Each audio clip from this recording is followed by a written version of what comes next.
Before the break, we showed you a clip of what happened to me last Friday, just before we went on air. I just completely lost my hearing in my right ear. Just boom, it went. Here you go, let's have a look. It's called Dicky, by the way. Dicky, you're very... I mean, I'm hearing a tiny squeak. I'm hearing nothing, really. No. Hello? 40 seconds. I can't hear a thing. Can you just point at me? I've gone deaf in the last 5 minutes, by the way.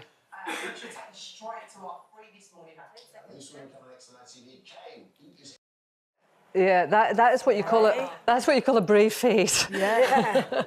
Because behind that, I mean, I was seriously panicking because it just, I mean, I wear hearing aids, which is fine, and I manage quite well. I've got this earpiece, television earpiece, so I hear the lovely Dicky.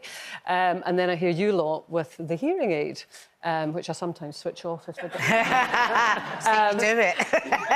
So to completely go deaf in this year was... I mean, I was terrified. Well, I was backstage, the music was going off to come out, and Kaye was like... And I thought she just, you know, it was something to do with sound and they needed to... But then I could see she was terrified. Oh, my God. It was just awful. It was. And so initially it was, am I going to get through this programme? Because it's really hard with all the information that's coming in to do it with one ear. You were amazing. And then as it went on, I thought, oh... So we're talking and I'm thinking, well, that's my career over. I've gone deaf in one ear. I can't do this job with complete deafness. And then by the end of the programme, the sort of voice in my head was saying, there's something really wrong with you here, this is not right. And I thought... I was so worried. You know, because I am a drama queen, and I thought the worst thing had happened. And then, of course, that wasn't helped by the fact that then she, when I come on, go to A&E! Go to A&E! Well, it's actually 36 hours of me saying that. And then I was texting her when she got back to Glasgow, so I want a photo of you in there, because I'd Googled it. And it can be different things, you know, so... And I ignored 36 hours before. So then when she rang, and then you rang the Boots. Well, I ignored her, and I contacted my audiologist, and he said go to A&E. For sudden, and I thought, this is a bit bad.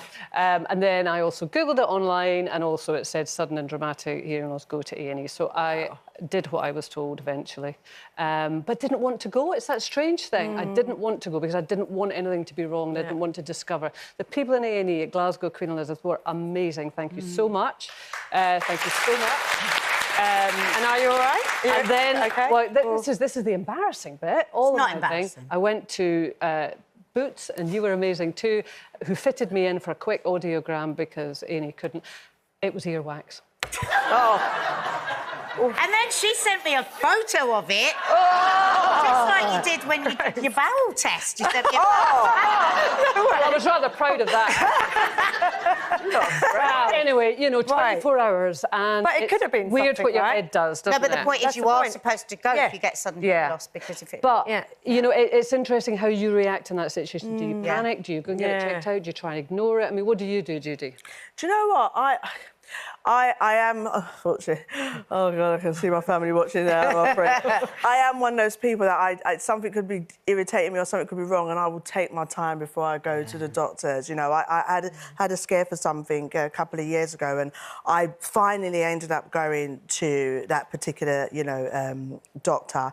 And I was in there with other patients who had been diagnosed, and I just panicked. I just was like, I can't wait here any longer. I didn't know if it was because being in the public eye or just a part of me. And I left without being checked over. And my family was so upset with me. And they were like, you need to go back, you need to go back. And I've realised, you know, through therapy and through, you know, conversations with myself and whatnot and looking back, reflecting, I think it's a trigger for me from being a child carer and seeing my mum take a lot of medication and have a lot of... And you were a child carer from 10 years old, yeah, and have a lot of health issues. So I think, you know, even like a couple of weeks ago, I needed vitamins, and I took vitamins. I had like 6, you know, magnesium, all different ones. And then I was like crying, I don't want to take no tablet. Yeah. It's just emotion of it and remembering growing up, seeing my mum, you know, the Dosset box on the Monday and the Tuesday. And I think what I realised, that's just a part of the fair and the trigger. But that's why last year and this year I'm so in the mode of self-care and keep promoting self-care. And now, you know, I'm taking my vitamins and I'm doing what I've got to do. But yeah, you do, you know, stop yourself sometimes. It's about acknowledging your vulnerability because we are all vulnerable. We don't. We like to think we're not, but we are. I mean, you must have had so many. See, the difference between injuries. You've had a lot of injuries in your sporting career. Which, is that more manageable than thinking there's something really bad wrong? Yeah, I suppose you get in tune with your body because obviously you've pushed it to the nth degree. So any injury you know is an injury rather than just the muscle ache.